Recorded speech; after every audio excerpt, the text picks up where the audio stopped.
Par rapport à quand j'étais chez mes parents, entre le fait d'avoir une chambre qui est dans une maison et avoir une maison, enfin un appart plutôt, à soi vraiment, il y a une grosse différence quand même parce qu'une chambre, tu sais que derrière ta porte, il y a les autres. N'importe quel moment de la journée, ils peuvent rentrer dans ta chambre ou quoi que ce soit. Alors qu'avoir un appart, t'as tes clés et tu sais que personne va venir chez toi fouiller ou... Enfin, donc ça, je pense que c'est déjà un truc qui change un peu.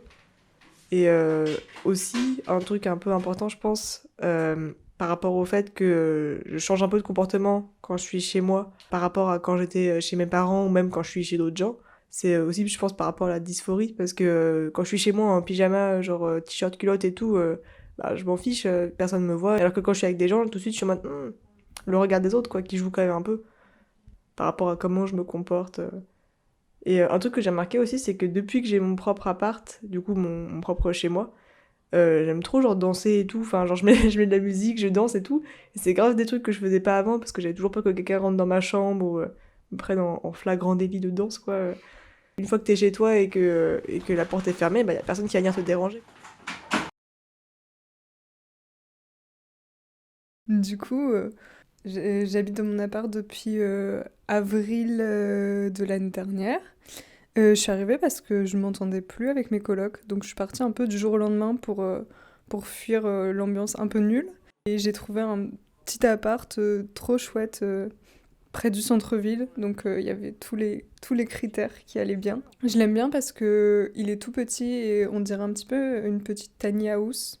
Et il est hyper bien équipé, il y a plein de choses dedans. Et je m'y sens bien. L'été, il fait vraiment très chaud, mais c'est pas grave, parce que j'aime bien quand il fait très chaud. Et l'hiver, il fait pas froid, parce qu'il y a du chauffage. J'ai du mal à dormir chez d'autres gens que chez moi. À part quand je suis très proche de la personne, genre souvent, je vais dormir chez quelqu'un parce que on a eu des rapports sexuels et du coup, je me dis bon bah maintenant qu'on est là, je vais rester quoi. Mais sinon, j'ai un peu du mal à juste dire genre bon ok je reste dormir parce qu'en fait j'aime trop me être toute seule dans mon lit et genre que ce soit mon endroit. Je sais que je dors bien dans mon lit et j'ai pas envie de me retrouver dans un endroit où je dors pas bien. Et mais quand c'est avec quelqu'un que j'aime bien, ça va parce que je me dis genre bon, je vais pas dormir mais on va se faire des petits câlins et ça va être mignon et sympathique. Mais si c'est juste pour pas dormir à côté de quelqu'un qui dort, bon bah je trouve ça vraiment pas très intéressant donc je préfère rentrer chez moi même des fois très tard dans la nuit et de retrouver ma petite intimité et mon petit endroit que j'aime bien. J'aime pas forcément qu'il y ait des gens qui dorment chez moi non plus, ça dépend. Ou alors, faut qu'on dorme collé, quoi.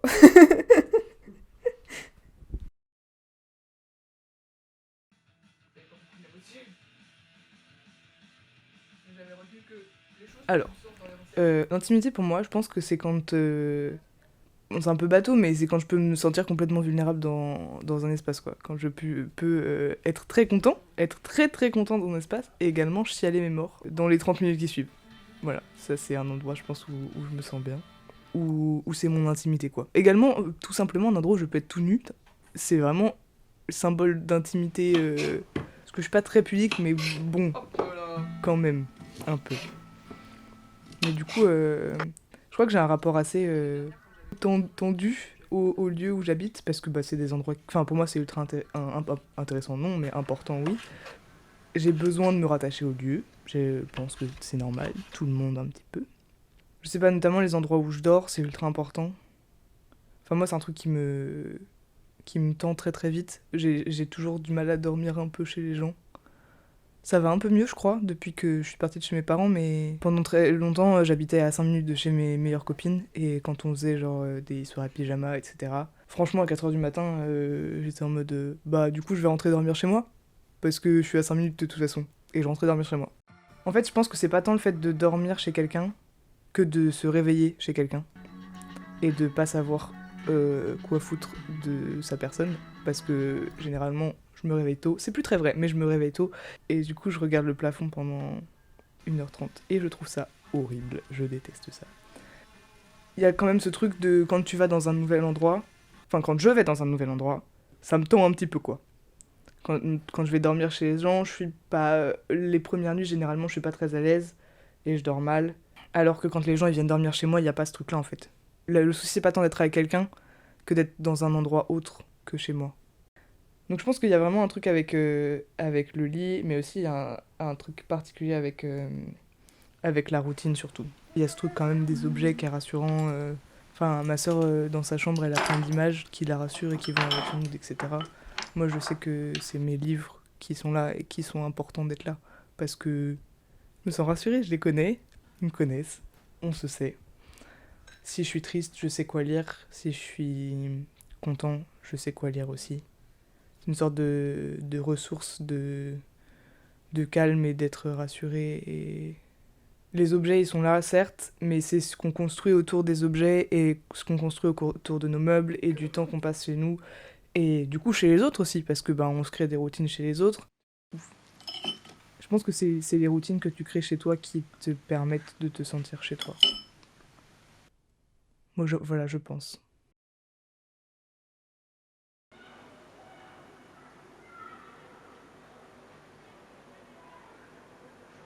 Moi, j'ai fait en sorte que ma chambre, ça soit vraiment mon cocon.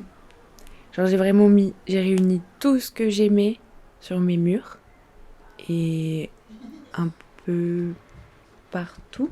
Genre, j'ai mis des tissus, des plantes, des trucs de vache, des photos en noir et blanc. Et ouais, tout ça, ça fait en sorte que c'est mon cocon et que quand je suis dans ces quatre murs, je me sens grave en sécurité parce que je suis entourée de plein de choses que j'aime et de plein de souvenirs. Parce qu'en vrai, si on se concentre sur juste une chose qui est accrochée, on peut avoir un souvenir hyper précis. Et je pense que c'est un peu comme ça pour tout le monde, mais genre, moi, c'est ce qui me fait vraiment kiffer avoir dans ma chambre. Mais du coup, j'ai aussi fait ça dans mon salon, et parce que je vis en coloc, et du coup, il y a genre aussi mes colocataires qui ont fait ça. Genre, on a mis un peu de nous cinq dans le salon, comme ça, genre, il y a des souvenirs de tout le monde. Puis après, au fur et à mesure, on en a rajouté. Du coup, il y a des souvenirs ensemble. Et je trouve ça plutôt beau.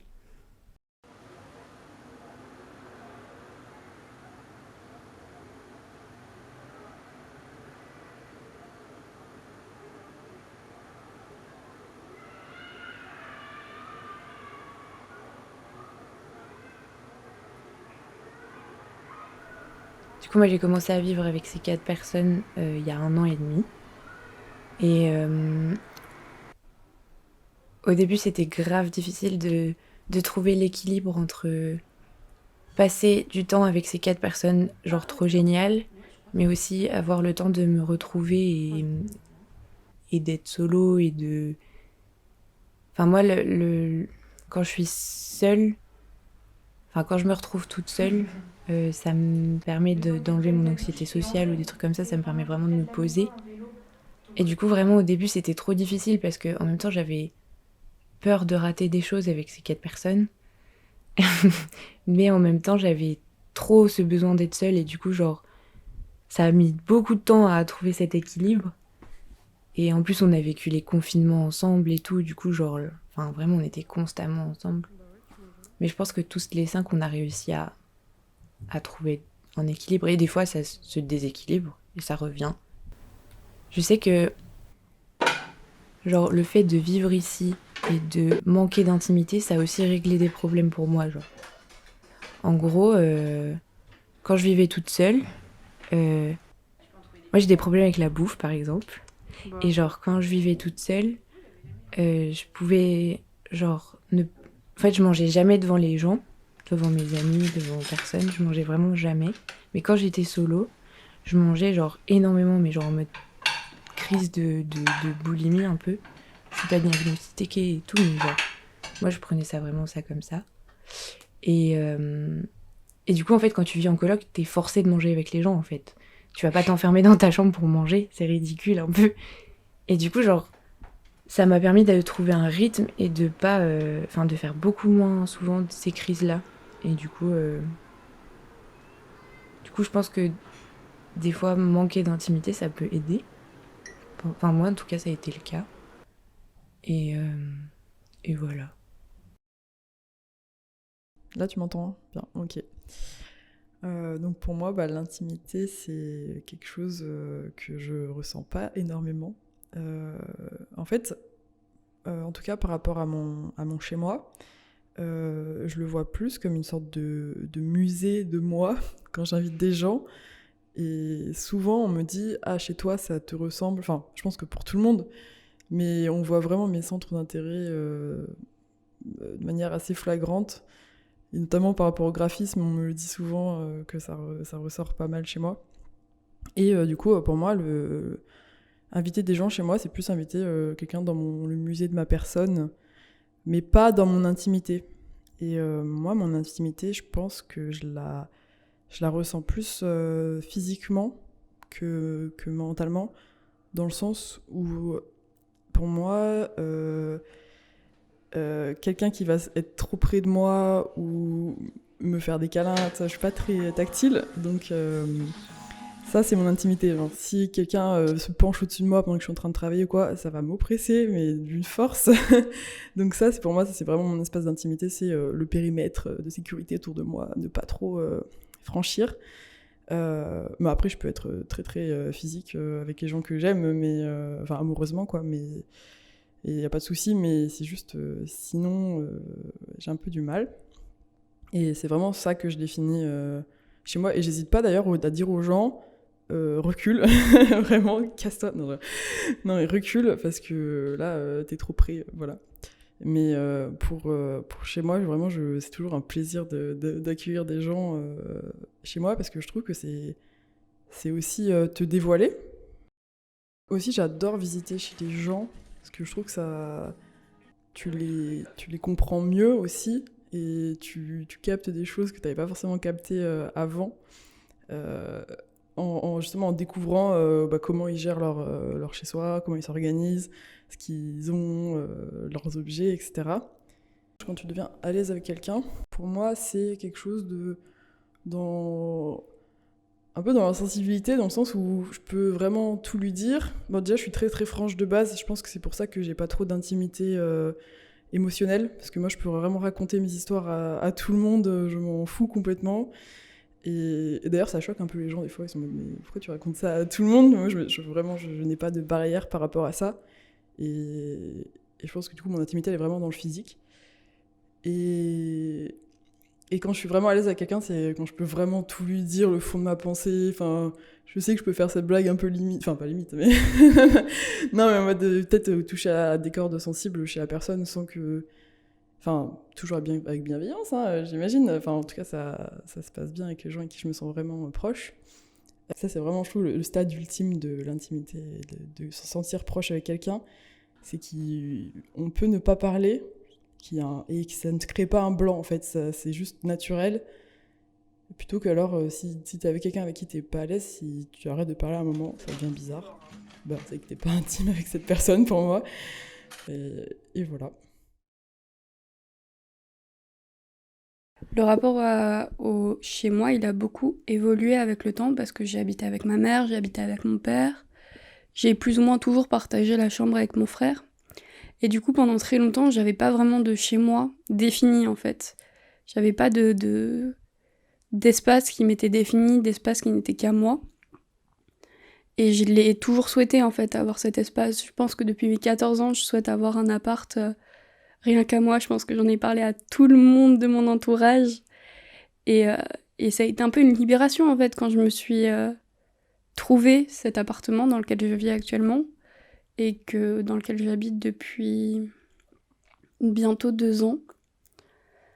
Je me suis tout de suite sentie bien. J'ai tout de suite su que c'était ici que je voulais habiter. J'ai tout fait pour habiter ici. Et du coup, mon rapport à mon chez-moi, il a beaucoup évolué depuis que je suis ici parce que j'ai enfin un espace qui est à moi. Et enfin un espace où je peux décider d'être seule quand j'en ai envie, de fermer la porte, que personne n'entre, mais aussi de pouvoir partager cet espace avec quelqu'un d'autre. Et du coup, pendant à peu près 1 an et demi, j'ai habité seule avec de temps en temps des personnes qui venaient chez moi ou alors la personne que j'aime qui ponctuellement venait vivre ici. Et depuis, je dirais, quelques mois, j'habite avec cette personne quasiment l'intégralité du temps. Et du coup, ce rapport à chez moi, il est plus juste associé, mais il est aussi associé à une autre personne maintenant. Et ça a encore fait évoluer parce que à l'époque, je partageais mon espace de vie avec mon frère, mais j'avais pas choisi de partager cet espace avec mon frère. Et là, le fait de choisir de partager cet espace de vie avec une autre personne, ça a complètement changé ce rapport à l'espace, parce que j'habite quand même dans un très petit appartement. Et le fait de devoir partager cet très petit espace avec quelqu'un d'autre, ça change mes habitudes, ça change mon rapport aux objets aussi. Et juste, des fois c'est compliqué, des fois ça se passe très bien. Ça dépend aussi de la relation avec l'autre, mais j'ai l'impression que ce chez-moi, cette idée du chez-moi en tout cas, il évolue vraiment avec le temps. Et que pour moi, c'est pas du tout quelque chose qui est défini, en tout cas pas quelque chose qui est stable.